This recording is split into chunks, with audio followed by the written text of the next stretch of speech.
마태복음 23장 37절부터 39절까지의 말씀인데요. 우리 몸이 불편하지 않으신 분들은 일어나서 하나님 말씀 받도록 하겠습니다. 마태복음 23장 37절부터 39절 제가 우리 함께 읽도록 하겠습니다. 시작. 예루살렘아 예루살렘아 선지자들을 죽이고 내게 파송된 자들을 돌로 치는 자여, 암탉이 그 새끼를 날개 아래에 모음같이 내가 내 자녀를 모으려 한 일이 몇 번이더냐. 그러나 너희가 원하지 아니하였도다. 보라, 너희 집이 황폐하여 버려진 바 되리라.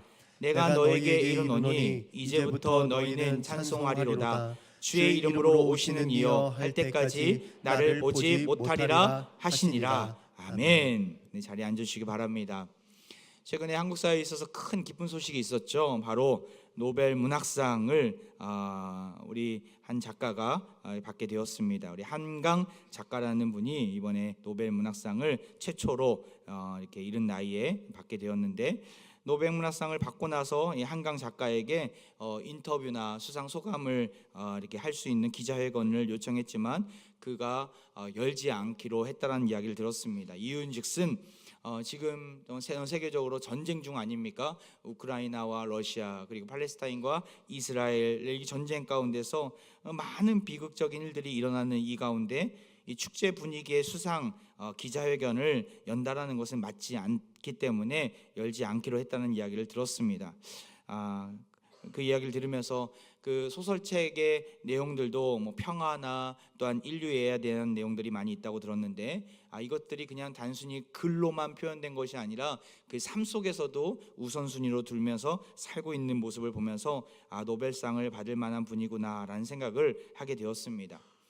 사실 우리의 인생에 있어서 우리 사람은 자기의 본성을 거슬러 올라간다라는 게 참 쉽지 않음을 느끼게 됩니다. 무슨 말입니까? 사람은 누구나 자기중심적으로 생각을 합니다. 자기가 하고 싶은 대로, 또한 욕심이 있는 마음으로, 또한 이기적인 마음으로 살아가는 것이 더 편한 우리는 본성을 가지고 있습니다. 그렇게 늘 우리는 높아지고 알려지고 드러내는 자리에 나아가는 것이 늘 익숙합니다. 그러한 본성, 그러한 힘을 거슬러 올라가기란 참 쉽지 않음을 보게 됩니다. 하지만 믿는 자라면, 예수 그리스도의 마음을 아는 자라면 우리는 그 본성을 이길 수 있어야 합니다.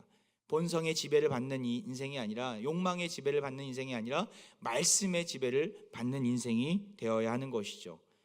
그러할 때 우리가 세상을 거슬러, 욕망을 거슬러 주의 말씀 가운데 귀를 기울이며 살아갈 때에 세상은 우리의 모습을 통해서 놀라운 역사를 계속해서 변화됨을 보게 될 것입니다.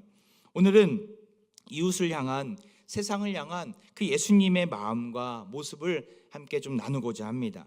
우리가 섬김의 자리, 사랑의 자리, 또한 우리가 봉사의 자리로 나갈 때 우리 마음이 준비되지 못하면 아무 쓸모 없습니다.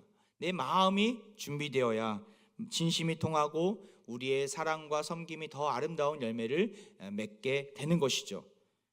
예수님 당시 이스라엘 지도자들은 자기 배만 불리는 일에 몰두하고 혈안이 되어 있었던 시대였습니다. 종교적으로 너무나 타락해서 종교인들은 사람들을 그저 어떻게 돈을 내는 기계로 보면서 자기들은 높은 자리, 상석에 앉기를 즐겨했던 시대가 예수님 당시의 그 모습이었습니다. 백성들의 삶이 어찌되든 관심이 없었습니다. 영혼을 사랑하는 마음도 없었고 그저 자기 자신의 이름이 높아지기를 바랬던 모습만 있었던 것이죠. 오늘 본문의 직전에 보면 이러한 유대 지도자들의 외식된 모습을 예수님이 이렇게 비난하시는데, 마태복음 23장 2절의 말씀을 한번 보도록 하겠습니다. 제가 읽어볼게요. 서기관들과 바리새인들이 모세의 자리에 앉았으니, 그들이 어디의 자리에 앉았다고요? 바로 모세의 자리에 앉았다고 이야기합니다. 모세의 자리는 당시에 그 유대인 회당이나 또한 성전에 있었던 그 의자인데, 잠깐 한번 사진을 보면 이렇게 생긴 의자라고 합니다. 이곳에 앉은 자들이 율법을 가르치고 또한 모세처럼 율법을 해석하고 또한 적용하는 그런 높은 위치에 있었던 것이죠. 이들이 바른 말씀을 가르치고 외친다면 이 자리에 앉는 것은 별반 문제가 되지 않았을 것입니다. 하지만 이들은 자신들이 해야 할 일은 등한시한 채 입법자와 재판자의 자격을 내세우면서 스스로 자기 자신을 높이는 데에 온 힘을 다하게 됐습니다. 무엇을 보면 알 수 있습니까? 7절을 한번 볼까요? 시장에서 문안받는 것과 사람에게 납비라 칭함을 받는 것을 좋아하느니라. 많은 사람들이 다니는 시장에서 랍비님 오셨습니까? 랍비님 여기 오십시오. 랍비님 반갑습니다. 이렇게 랍비라고 칭함받는 것을 너무나 좋아했다라는 것이죠. 왜 그렇습니까? 야, 저 사람이 랍비래. 저 사람이 그 율법을 가르치는 사람이래. 랍비라는 뜻 안에는 큰 자라는 의미가 있거든요. 그 큰 자로 인정받는 것을 존경받는 것을 너무나 좋아했기 때문에 스스로 자기 자신을 나타내고 세속적인 영광을 얻을 목적으로 사람들로부터 랍비라고 불리우는 것을 좋아한 것입니다. 백성들을 섬기라고, 하나님의 말씀을 가르치라고, 바른 길로 인도하라고 자신들을 목자로 불러주셨는데 그렇게 하지 못했던 것입니다. 결국에는 무슨 일이 일어나는 줄 아십니까? 백성들이 방황하고 있는 거예요. 목자들의 음성이 없으니까, 제대로 하나님 말씀을 가르치지 못하니까 방황하고 있는 그 백성들의 모습을 예수님이 보면서 어떤 마음을 품으십니까? 마태복음 9장 36절인데요. 우리 같이 한번 읽어보겠습니다. 시작. 무리를 보시고 불쌍히 여기시니 이는 그들이 목자 없는 양과 같이 고생하며 기진함이라. 영적으로 너무나 메마르고 기진맥진함으로 방황하고 있는 것이죠. 이를 바라보면서 예수님은 그들을 불쌍히 여기셨다고 얘기합니다. 이 불쌍히 여기셨다라는 단어 안에는 창자가 끊어질 듯한 고통이 있었다, 이런 의미가 담겨져 있습니다. 우리로 생각하면 당시 유대인들은 창자 안에 그 영혼이 있다라고 믿었기 때문에 우리로 생각하면 우리는 어디에 있다고 얘기합니까? 가슴에 있다고 생각하잖아요. 가슴이 미어진다, 찢어질 듯 가슴이 쓰라린다, 이런 의미가 여기 담겨져 있는 것이죠. 고생하며 기진맥진하고 목자 없는 양과 같이 방황하는 저들의 모습을 보면서 예수님은 이러한 마음을 품으신 것입니다. 영적 지도자가 중요한 이유가 여기 있습니다. 우리가 교회의 영적 지도자를 위해서 기도해야 하는 이유가 여기 있습니다. 교육자들, 우리 장로님들, 권사님들, 집사님들, 우리 가정총무님들, 우리 교사들, 리더들, 영혼을 다루는 귀한 직분자들 아니겠습니까? 이들을 위해서 여러분 기도해 주셔야 합니다. 이들이 바로 설 수 있도록, 헛된 길로 가지 않도록, 주님과 늘 동행하며 겸손히 주님을 따라가는 제자로 설 수 있도록 여러분들 기도해 주셔야 합니다. 영적 지도자들이 바로 서 있지 못하면 딴 길로 갈 수 있고 그 공동체는 와해될 수 있습니다. 이스라엘처럼 말입니다. 어제 성경 통독반에서 열왕기 상하 그리고 역대기 상하를 함께 나누면서 왜 이스라엘과 남유다가 멸망했는가를 함께 좀 살펴보았는데 결론은 간단하더라고요. 바로 지도자들이 타락했기 때문에 망했음을 보게 되었습니다. 모든 게 다 지도자 문제더라고요. 지도자들이 우상 숭배하고 하나님 뜻보다는 자기 뜻에 또한 자기 전략을 의지했던 자들이 다 망하게 되는 것을, 온 이스라엘이 나락으로 떨어지는 것을 함께 좀 살펴보았습니다. 대표적인 왕이 누구입니까? 여러분이 생각한 악한 왕이 누구입니까? 무수히 많지만 대표적으로 솔로몬을 들 수 있지 않습니까? 그는 처음에 너무나 순전했어요. 하나님께 백성들을 다스릴 수 있는 지혜를 달라고 구했던 왕이었죠. 그리고 다윗이 남겨놓은 자제들을 가지고 하나님의 거룩한 예루살렘 성전을 지었던 왕이었습니다. 근데 안타깝게도 하나님이 그렇게 뛰어난 지혜를 그에게 주셨을 때에 그는 그것을 가지고 하나님을 어떻게 하면 잘 섬길 수 있을까, 어떻게 하면 하나님이 나에게 주신 사명을 잘 이뤄낼 수 있을까라고 생각하며 사용해야 하는데, 만약에 그렇게 사용했다면 다윗보다도 더 위대한 왕국을 이루었을 터인데 안타깝게도 그는 그 지혜를 그렇게 사용하지 않았습니다. 그 탁월한 지혜는 그에게 독이 되었죠. 그에게 그 지혜는 자신의 권력을 어떻게 하면 오랫동안 유지할 수 있을까에 대한 그것을 이루기 위한 방편으로 전락하게 됩니다. 그 방법이 무엇이었습니까? 바로 정략 결혼 정책이었습니다. 주변 나라들과 전쟁을 벌였을 때 피를 흘리고 또한 자신의 나라가 위태할 수 있기 때문에 주변 나라의 공주들을 다 자기 아내로 삼은 것이죠. 그리고 화친 정책을 통해서, 친교를 통해서 다 사돈을 맺은 거예요. 그래서 평화를 유지하고자 했던 것입니다. 이건 철저하게 하나님 없는, 하나님을 생각하지 않은 정책이었습니다. 결국 이 일로 인해서 이스라엘은 평화를, 정치적인 평화를 구하려고 했지만 그 내부에서는 암투가 일어나고 평화롭지 못한 세상이 벌어지게 됩니다. 왜 그렇습니까? 바로 공주들이 가지고 왔던 우상 신으로 인해서 이스라엘은 우상 숭배의 나라로 전락하게 됩니다. 이 일로 인해서 하나님은 이스라엘을 통일한국 역사 120년 만에 그들을 흩으시고 북이스라엘과 남유다의 두 개의 나라로 분열되어 나뉘게 하신 것이죠. 지도자가 바로 서 있지 못하니까 그 나라가 한순간에 무너지는 것을 보게 됩니다. 지도자가 바로 서야 나라가 바로 서고, 영적 지도자가 바로 서야 교회가 바로 섭니다. 지도자가 중요한 이유가 여기 있는 것입니다. 이 나라, 이 민족, 지도자들 위해서 여러분 기도해 주셔야 합니다.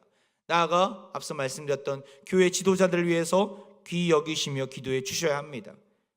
여러분의 기도와 격려로 교회는 그 영적 지도자를 통해서 그 사명을 감당하게 될 것입니다.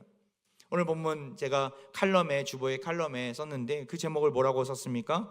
사역은 존재로부터 흐른다. Ministry flows out of being. 무슨 말입니까? 아무리 사역을 잘하고, 아무리 설교를 잘하고, 아무리 언변이 뛰어나다 하더라도 그 성품과 그 인격이 예수님을 닮지 못한다면, 그 존재가 아직 준비되지 못한다면 그 사역은 제대로 이루어질 수 없는 것이죠. 하나님 앞에 귀하게 쓰임받지 못한다라는 것입니다. 유종의 미를 거두지 못한다라는 것입니다. 오늘 본문에 나온 율법학자들과 바리새파 사람들이 그러했죠. 결국 이들을 보면서 예수님이 어떤 말씀을 보여주십니까? 우리가 아까 읽었던 37절 말씀인데 우리 같이 한번 읽어보도록 하겠습니다. 시작. 예루살렘아 예루살렘아 선지자들을 죽이고 내게 파송된 자들을 돌로 치는 자여, 암탉이 그 새끼를 날개 아래 모음같이 내가 내 자녀를 모으려 한 일이 몇 번이더냐. 그러나 너희가 원하지 아니하였도다. 너무나 그 세상을, 그 지도자들을 보면서 안타까워하시면서 눈물로 한탄하고 계시죠. 예루살렘아 예루살렘아. 예루살렘에 입성하셔서 십자가에 달리기 전에 너무나 안타까워하시는 주님의 심정이 느껴지는 대목입니다. 예수님은 지금 거듭해서 예루살렘을 향해서 예루살렘아 예루살렘아라고 부르시는 이유가 무엇입니까? 그들이 어리석음과 또한 죄악에 빠져서 사망의 길로 가고 있는 저들을 보면서 눈물로 탄식하고 계신 것이죠. 하나님은 예수님을 보내시기 전에 이미 수없이 많은 선지자들을 보내주셨어요. 회개하라 회개하라, 천국이 가까이 왔다. 회개하라, 그렇지 않으면 쫓겨날 것이다. 수없이 많은 지도자들, 선지자들 보내주셔서 그들을 경고하셨습니다. 그때마다 그들은 듣지 않았어요. 정신 차리지 못했고 오히려 선지자들 죽이고 박해했던 것이죠. 나아가 하나님은 채찍질만 하지 않으셨어요. 때로는 어떤 당근을 주셨어요. 그들에게 약속도 하셨어요. 소망을 주셨죠. 암탉이 그 날개 아래 모음같이 그들을 보호하시려고 모으고자 하신 것이죠. 오늘 37절 말씀에 그 표현이 나오지 않습니까? 암탉이 그 새끼를 날개 아래 모음같이 내가 내 자녀를 모으려 한 일이 몇 번이더냐. 이렇게 보호해 주시고 그들을 격려하시고 그들에게 손을 내밀어 주셨죠. 하지만 그들은 하나님의 손을 뿌리치며 하나님의 품을 외면하며 우리가 멋대로 우상의 품 안에서 저들은 나아갔던 것이죠. 기회를 수없이 많이 줬지만 도움의 손길을 뿌리쳤던 그 이스라엘 민족의 모습을 보면서 예수님이 지금 안타까워하시는 거예요. 결국 이들은 어떻게 됩니까? 우리 38절 말씀 우리 같이 한번 읽어보겠습니다. 시작. 보라, 너희 집이 황폐하여 버려진 바 되리라. 여기 너희 집이 어디입니까? 예루살렘 성을 가리킵니다. 나아가 이스라엘 백성 전체를 의미합니다. 이들은 예수님의 그 부르심 앞에 철저히 외면했습니다. 그리고 하나님의 초청을 전한 선지자들을 죽였고 결국에 가서는 하나님의 아들로 이 땅 가운데 오신 예수님을 죽이게 됩니다. 이들은 어떻게 됐습니까? 38절에 보면 너희 집이 황폐하여 버려진 바 되리라. 이 말씀이 성취되었을까요? 예, 성취되었습니다. 이 말씀은 이미 역사 속에서 우리가 성취되었음을 발견할 수 있는 말씀입니다. AD 70년 8월 10일 날 예수님이 이 땅을 떠나시고 나서 한참 뒤에 로마 군대를 이끄는 티투스 장군, 이 디도라고도 하는데, 그가 예루살렘 반란군을 진압하고자 예루살렘 성을 들어가게 됩니다. 그때까지 예루살렘 성은 한 넉 달 동안 계속해서 포위된 상황 가운데 있었어요. 결국에는 함락되고 만 것이죠. 결국 어떠한 일이 벌어지게 됩니까? 고대 역사가로 유명한 요세푸스라는 사람이 있는데, 그에 의하면 예루살렘 공방정 당시 성 안에는 약 270만 명의 사람들이 있었다고 합니다. 거기서 포로로 잡힌 유대인의 수가 약 9만 7천 명 정도 되었고, 예루살렘 공방전으로 인해서 사망한, 살해를 당한 사람들이 무려 110만 명이나 되었다고 합니다. 110명이 아닙니다. 1100명이 아닙니다. 110만 명의 사람들이 아비규환의 자리에서 무자비한 사륙을 당한 것이죠. 목숨이 붙은 자들은 노예로 팔려가고 끌려가게 됩니다. 예수님은 이 모든 것들을 수십 년 뒤에 일어날 일들을 미리 보면서 예루살렘아 예루살렘아 외치신 것입니다. 오늘 말씀과 실제 성취된 이 역사의 이야기를 들으면서 우리는 무엇을 깨달을 수 있습니까? 자기 만족과 위선된 모습으로 살아가는 자들에게는 이러한 심판이 있다는 것입니다. 죄악이 가득한 이 세상은 결국 예루살렘 성이 무너졌던 것처럼 이러한 무자비한 심판이 있게 될 것입니다. 그 심판을 우리도 미리 보는 자로서 우리는 어떻게 가야 하는가? 예수님의 모습을 보면 그 해답이 나옵니다. 예수님은 지금 어떠한 마음으로 나아갑니까? 긍휼의 마음, 사랑의 마음으로 나아가는 것이죠. 예루살렘아 예루살렘아 두 번이나 외치셨던 그 다급함과 절규의 외침이 우리의 외침이 되기를 소망합니다. 타락 가운데 있는 이 땅이 주께로 돌아오기를 소망하면서 긍휼의 시선으로 바라볼 수 있어야 합니다. 다음 주에 한국교회가 연합해서 큰 집회를 준비하고 있습니다. 포괄적 차별금지법과 동성애 허용 등의 성경에 반하는 악법들을 저지하고자 만든 이렇게 집회인데, 우리 교회도 여러분들의 개인적인 신념에 따라서 자유롭게 참여할 것을 권면합니다. 하지만 우리가 여기서 잊지 말아야 될 것이 있어요. 바로 세상을 향한 예수님의 마음이에요. 긍휼의 마음, 사랑의 마음을 우리는 품을 수 있어야 합니다.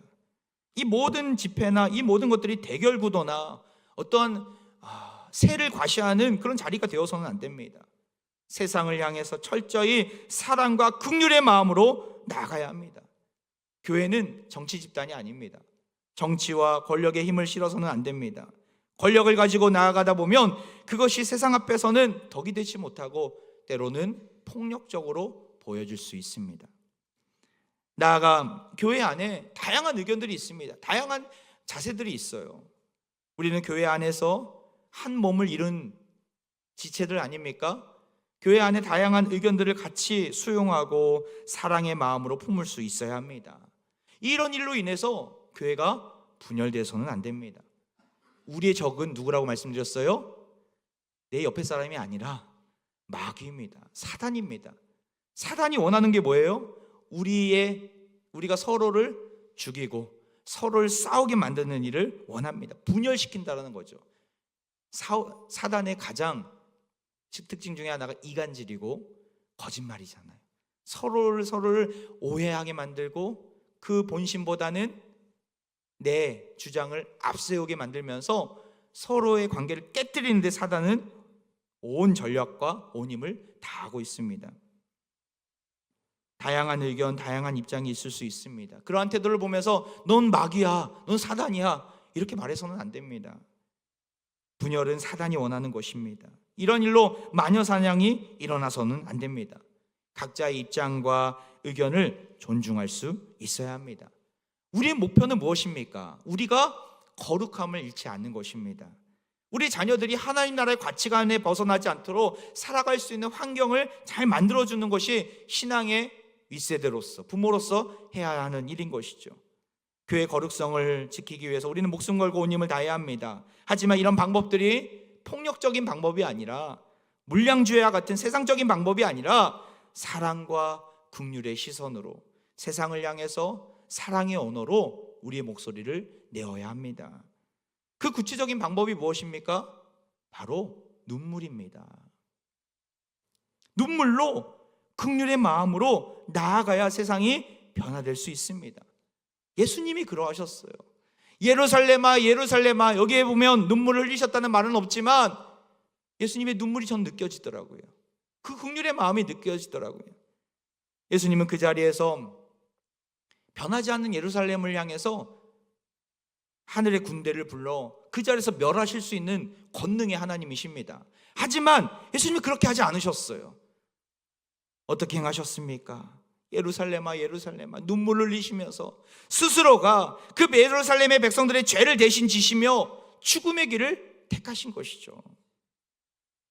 오늘 본문은 십자가를 지시기 4일 전에 있었던, 성금요일이 4일 전에 있었던, 다시 말해서 화요일 날 있었던 일입니다.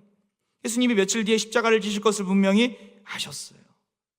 긍휼의 마음을 가지지 않으시고, 긍휼의 마음만 가지지 않으시고 스스로가 죽음의 길로 묵묵히 걸어가신 것이죠. 한 알에 썩는 밀알로서 묵묵히 걸어가신 것이에요. 비록 예루살렘은 심판을 받았지만 십자가를 통해서 우리에게 새 예루살렘을 세우시기 위해서 그 길을 걸어가신 것입니다. 그것을 사도 요한은 이렇게 증언하고 있습니다. 사도의 요한이 쓴 요한계시록 3장 12절에 하나님의 놀라운 약속이 우리에게 새겨지기를 소망하면서 우리 같이 읽도록 하겠습니다. 시작. 이기는 자는 내 하나님 성전의 기둥이 되게 하리니 그가 결코 다시 나가지 아니하리라. 내가 하나님의 이름과 하나님의 성 곧 하늘에서 내 하나님께로부터 내려오는 새 예루살렘의 이름과 나의 새 이름을 그의 위에 기록하리라. 여기 보면 이기는 자는 내 하나님 성전의 기둥이 되게 하겠다. 이기는 자는 신천지에서 말하는 이만희가 아닙니다. 신천지에서는 여기 이기는 자를 이만희라고 이야기하는데, 이만희가 아니라 여기서 말하는 이기는 자는 누구냐면 교회입니다. 교회가 반드시 승리할 것이고 그 위에 새 예루살렘을 하나님이 세우시겠다. 사도 요한을 통해서 약속한 말씀인 것이죠. 예수 그리스도의 핏값으로 사신 교회는 이렇게 새 예루살렘으로 다시 세워지게 됩니다. 예수님의 핏값으로 세워진 교회는 그렇기에 새 예루살렘으로서 하나님이 거하시는 귀한 존전으로서 늘 거룩함을 유지해야 하고 순결함을 이루어야 합니다. 교회는 건물이 아닙니다. 우리 공동체이며 우리 자신이 교회인 것이죠. 그렇게 우리 스스로가 늘 하나님 앞에 겸비되어 있을 수 있어야 합니다. 죄악이 우리 가운데 들어오지 못하도록 막아낼 수 있어야 되고, 세상 앞에 복음 들고 서기 전에 우리 스스로 먼저 겸비해야 합니다. 이것을 예수님이 이렇게 말씀하셨어요. 역대하 7장 14절에 보면 하나님의 음성이 나오는데요. 같이 읽겠습니다. 시작. 내 이름으로 일컫는 내 백성이 그들의 악한 길에 떠나 스스로 낮추고 기도하여 내 얼굴을 찾으면 내가 하늘에서 듣고 그들의 죄를 사하고 그들의 땅을 고칠지라. 할렐루야. 이 말씀은요, 솔로몬이 성전을 건축할 때 하나님 주신 약속이에요. 이 땅을 언제 고쳐주신다 이야기합니까? 이 타락하고 폐역한 세대를 언제 고쳐주신다 말씀합니까? 우리가, 하나님의 백성들이 스스로 악한 길에서 떠나 낮추고 기도할 때, 하나님의 얼굴을 구할 때 죄를 하나님이 사하시고 그들의 땅을 고쳐주실 것이다 말씀하고 계십니다. 이 말씀의 근거로 우리는 이 세상을 어떻게 고쳐나갈 수 있습니까? 어떻게 변혁시켜 나갈 수 있습니까? 새 예루살렘을 세우려면, 이 땅에 하나님 나라를 세우려면 우리 스스로가 눈물로 통회하고 자복하고 회개의 자리로 나아가야 합니다. 우리가 눈물로 통회하지 않으면 이 땅이 회복되지 않습니다. 내가 통회하지 않으면 이 세상은 변하지 않습니다. 내가 변해야 세상이 변합니다. 내가 변해야 가정이 변합니다. 내가 변해야 교회가 변합니다. 사랑하는 평가중 여러분, 세상으로 구호를 들고 피켓을 들고 나아가기 전에 먼저 우리를 돌아봅시다. 내가 죽어야 세상이 변한다는 사실들을 잊지 마시기 바랍니다. 우리 주님이 스스로 이것을 보여주셨어요. 주님이 예루살렘을 향해 예루살렘아 예루살렘아 외치시며 긍휼의 마음으로 부르시고 그 예루살렘을 살리시려고 십자가 위에서 죽으셨습니다. 거대한 세상 앞에서 우리가 취해야 할 모습을 미리 보여주신 거예요. 그것을 우리에게 요한복음을 통해서 말씀해 주셨는데, 우리 마지막 구절입니다. 같이 한 목소리 읽도록 하겠습니다. 시작. 내가 진실로 진실로 너희에게 이르노니 한 알의 밀이 땅에 떨어져 죽지 아니하면 한 알 그대로 있고 죽으면 많은 열매를 맺느니라. 여러분, 죽어야 합니다. 죽는다는 의미가 무엇입니까? 육체적인 죽음을 의미합니까? 복음 앞에 서야 한다는 것이죠. 다시금 우리가 예수 그리스도의 십자가로 다시 거듭나야 한다는 것이죠. 나는 죽고 예수로 살아야 이 세상이 변화되고 내가 죽을 때 열매가 맺혀집니다. 어떻게 죽을 수 있습니까? 이전에 모든 더러운 욕망과 본성으로부터 벗어나야 합니다. 하나님을 바라보며 예수 그리스도를 닮은 온전한 성품과 인격, 말씀에 기초한 삶 속에서 정직함을 위해 부단히 애쓰는 모습들, 하나님이 주신 사명을 향해서 온 인생을 드린 삶을 의미하는 것이죠. 말로만 거룩하다 외치는 것이 아니라 삶 속에서 진정으로 거룩한 입술과 삶의 행실을 가져야 합니다. 그러할 때 나는 죽고 예수로 사는 인생이 될 것입니다. 그러할 때 우리를 통하여 하나님이 세상을 고쳐 주실 것입니다. 말씀을 마무리합니다. 한 주간 특별 새벽 기도회 하면서 나아가 낮에 이렇게 본당에 잠깐 가보면 이 자리에 오면 울고 계신 성도님들이 계시더라고요. 엉엉 울면서 자신들이 있는 기도 제목을 놓고 하나님께 간절히 기도하는 성도님들이 계심을 보면서 무엇 때문에 우실까? 그 기도 가운데 제가 듣지는 않지만 나에게도 저런 눈물이 있는가? 눈물샘이 막혀서 울지 못하는 저 자신의 모습도 보게 되더라고요. 타락한 시대를 향해서 아파하며 하나님이 주신 마음으로 우리는 울어야 합니다. 나아가 우리 주변에 참 연약한 지체들이 많이 있음을 보게 됩니다. 지난 월요일 날에도 오늘 내일 하시는 우리 성도님의 아버님 요양병원에 가서 기도해드리고 또 이렇게 나아갔는데 그분이 너무나 기운이 없는 상황 속에서도 그냥 잠깐 눈을 떴다 감는 그런 상황 속에서도 기도해드렸는데 교회에 안 나가신 지 꽤 됐는데도 불구하고 아멘 하시더라고요. 얼마나 감사한지. 같이 기도하고 또 같이 그 고난과 아픔을 품을 수 있어서 너무 감사했었어요. 성도들의 이야기를 들어보면 육체적인 질병으로 끝나지 않는 고통의 그 연속 가운데서 힘겨워하는 성도들도 보게 되고 여러 경제적인 어려움으로 인해서 하루하루 지쳐 쓰러진 성도님도 만나게 되고 나아가 믿지 않는 가족을 구원하는 문제로 너무나 힘겹게 혼자 신앙생활하는 성도님도 보게 되고 자녀 문제로 인해서 계속해서 터지는 어려움으로 인해서 이 일이 언제 도대체 끝날 것인가 기약 없이 묵묵히 그 길을 걸어가는 성도님의 모습도 보게 됩니다. 그때마다 제가 할 수 있는 게 없더라고요. 그래서 같이 울기로 했어요. 우는 것밖에 없더라고요. 같이 눈물 흘려주고 같이 그 마음 아파하는 그 상한 심령을 어루만져 주는 것이 제가 목사로서 해야 되는 일이구나 라는 생각을 하게 되었어요. 동시에 정말 이 세대를 바라보면서 이 타락한 세대 속에서 어떻게 가야 될 것인가 참 막막한 가운데 있지만 하나님께서 오늘 말씀을 통해서 자복하고 통회하는 마음으로 울어라 네가 울어야 된다 라는 마음을 주셨어요.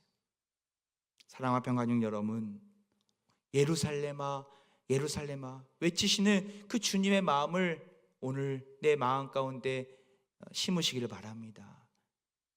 같이 울고 세대를 바라보며 세상을 바라보며 함께 울며 주님이 걸어가신 그 십자가의 길을 우리 또한 같이 걷기를 소망합니다. 한 주간 내가 처한 곳에서 함께 주님의 심정으로 울며 함께 긍휼의 마음을 품으면서 이 세상을 향한 하나님의 마음을 깨닫는 한 주간 되시기를 주의 이름으로 축원드립니다. 이제 우리 함께 찬양으로 나아가는데요, 오래된 찬양이지만 오늘 말씀을 준비하면서 이 찬양이 떠올랐습니다. 똑바로 보고 싶어요 주님, 온전한 눈짓으로. 똑바로 걷고 싶어요 주님, 온전한 몸짓으로. 어디에 쓰시려고 초라한 나를 이끌어 주셨습니까? 우리 이 시간 사모하는 마음만 드리겠습니다 라는 고백을 가지고 이제 함께 찬양으로 나아갑니다.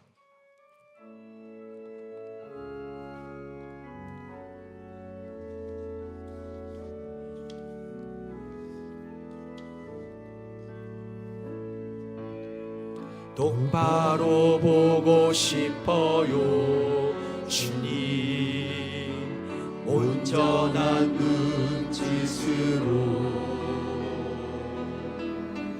똑바로 보고 싶어요 주님, 곁눈질 하기 싫어요.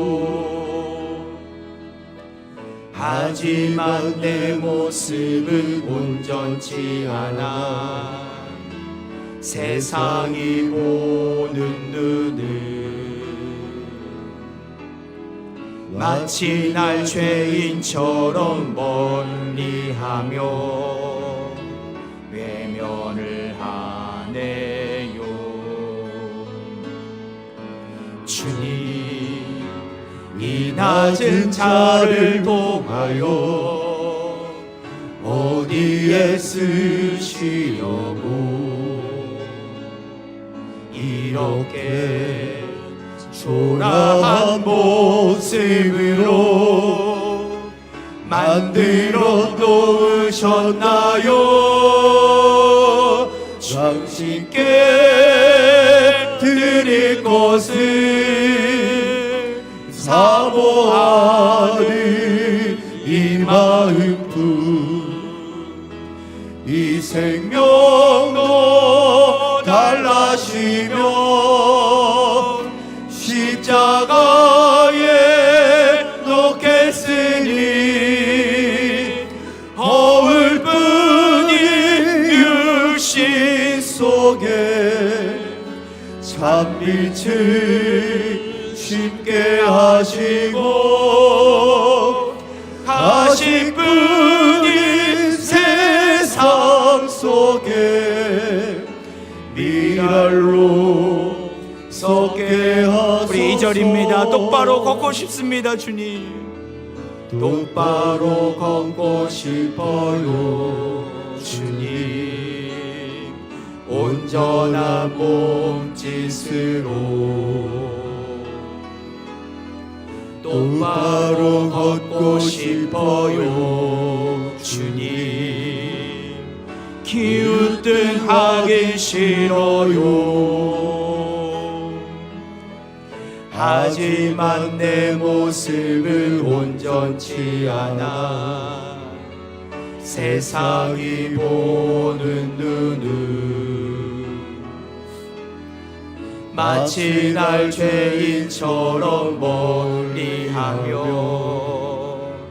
외면을. 우리 가슴에 손을 얹고 고백합니다. 주님이 낮은 자를 통하여, 주님 이 낮은 자를 통하여 어디에 쓰시려고 이렇게 초라한 모습으로 만들어 놓으셨나요? 당신께 드릴 것을 사모하는 이 마음뿐, 이 생명도 달라시며 십자가에 놓겠으니 허울뿐인